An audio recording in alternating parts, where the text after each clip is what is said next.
Hi dear friends, ഇന്ന് നല്ലൊരു നാടൻ പലഹാരത്തിൻ്റെ റെസിപ്പിയാണ് മുന്തിരിക്കുത്ത്.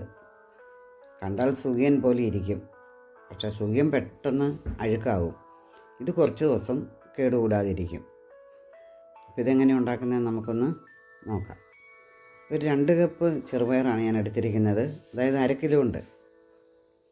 ഇതിന് ചേർക്കാനായിട്ട് ഒരു 2 കപ്പ് തേങ്ങ ചിരകിയതോടെ എടുത്തിട്ടുണ്ട്. നമുക്കാദ്യം തേങ്ങയൊന്ന് വറുത്തെടുക്കാം.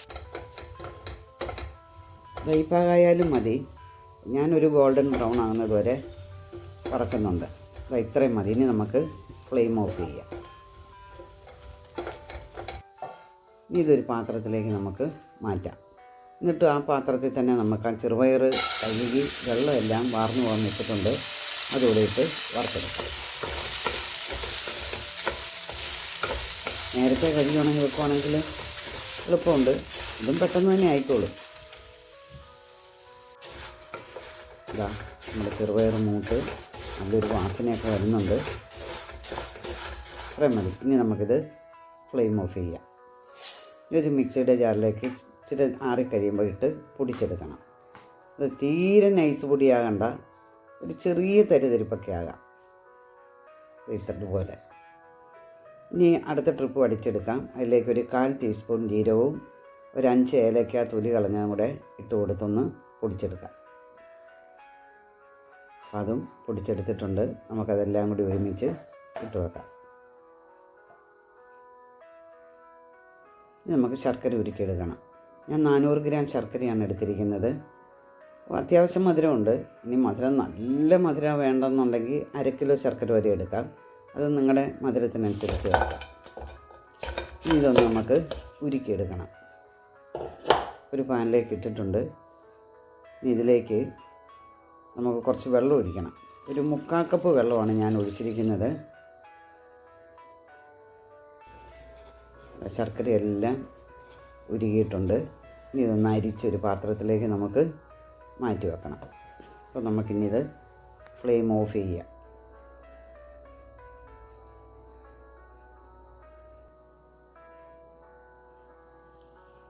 ഇനി അരിച്ച് വെച്ചിരിക്കുന്ന ശർക്കരപ്പാനി നമ്മുടെ ചെറുപയർ പൊടിച്ച് വെച്ചിരിക്കുന്നതിലേക്ക് ചേർത്ത് കൊടുക്കാം. കുറേശ്ശെ ഒഴിച്ച് കുഴച്ചാൽ മതി.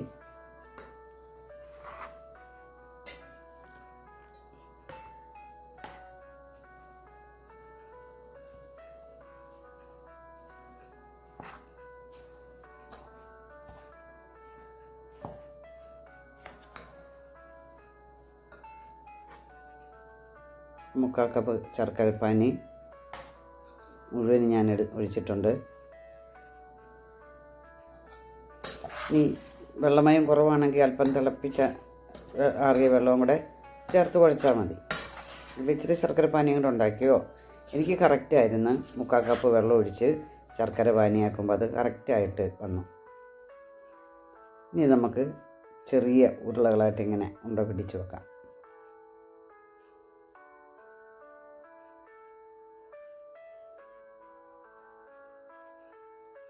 ഇതുപോലെ ഉണ്ടയാക്കി വെക്കുക ആദ്യം. എളുപ്പമുണ്ട് നമുക്ക്. ഇത് 1 കപ്പ് പച്ചരി കുതിർത്തതാണ് കേട്ടോ.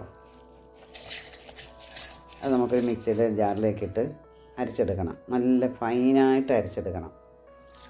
അപ്പം നിഴക്കെ വെള്ളം ഒഴിച്ചാൽ മതി. ഇതുപോലെ അപ്പം നല്ലതുപോലെ അരച്ചെടുത്തിട്ടുണ്ട്. അതൊരു പാത്രത്തിലേക്ക് ഒഴിച്ച് വെക്കാം. ഒരു 1/4 ടീസ്പൂൺ ഉപ്പ് കൂടി ചേർക്കാം. 1/2 ടീസ്പൂൺ മഞ്ഞൾപ്പൊടി. ഇതിൻ്റെ കളർ വേണമല്ലോ നമുക്ക്. ഇത് നല്ലതായിട്ടൊന്ന് മിക്സ് ചെയ്യണം. അപ്പത്തിൻ്റെയോ ഇടിയപ്പത്തിൻ്റെയോ ഒക്കെ വറുത്ത പൊടി വേണമെങ്കിൽ നമുക്ക് ഉപയോഗിക്കാം. ഇത് ഈ പാകത്തിൽ വേണം മാവ് നമുക്ക് കലക്കിയെടുക്കാനായിട്ട്. ഇനി ഒരു ചീനച്ചട്ടി വെളിച്ചെണ്ണ ഒഴിച്ച് തിളച്ച് കിടക്കുവാണ്. ഒരു മീഡിയം ഫ്ലെയിമിൽ വേണം നമുക്കിത് വറുത്ത് കോരിയെടുക്കാൻ. അപ്പം നമ്മളിവിടെ ഉരുട്ടി വെച്ചിട്ടുണ്ടല്ലോ ചെറുപയർ വറുത്ത് പൊടിച്ചത്. അപ്പോൾ അതിന് ഓരോന്നും ഈ മാവിലേക്കിട്ട് മുക്കി എണ്ണയിൽ നമുക്ക് വറുത്ത് കോരിയെടുക്കണം. അപ്പോൾ ഇതിൻ്റെ അകത്ത് കൂടുതൽ മാവ് ഈ എണ്ണയിൽ വീഴാതിരിക്കണേ. ആ ഒരു സ്പൂണിൻ്റെ അകത്ത് നമ്മൾ കോരിയിട്ട് വേറൊരു സ്പൂണിലേക്ക് പകർന്ന് എണ്ണയിലിട്ടാൽ മതി.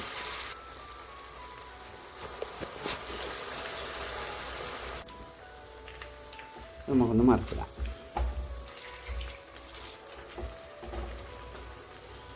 ഇത് പെട്ടെന്ന് തന്നെയാവും. ആദ്യത്തെ സെറ്റ് റെഡിയായി കഴിഞ്ഞു. ഇതുപോലെ നമുക്ക് ബാക്കിയുള്ളതെല്ലാം എണ്ണയിൽ വറുത്ത് കോരിയെടുക്കണം.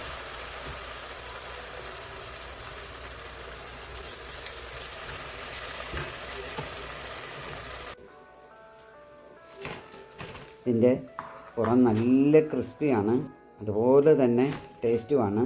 അപ്പോൾ നമ്മളെല്ലാം മുന്തിരിക്കൊത്തും റെഡിയാക്കി കഴിഞ്ഞു. വളരെ ടേസ്റ്റി ആയിട്ടൊരു പലഹാരമാണ്.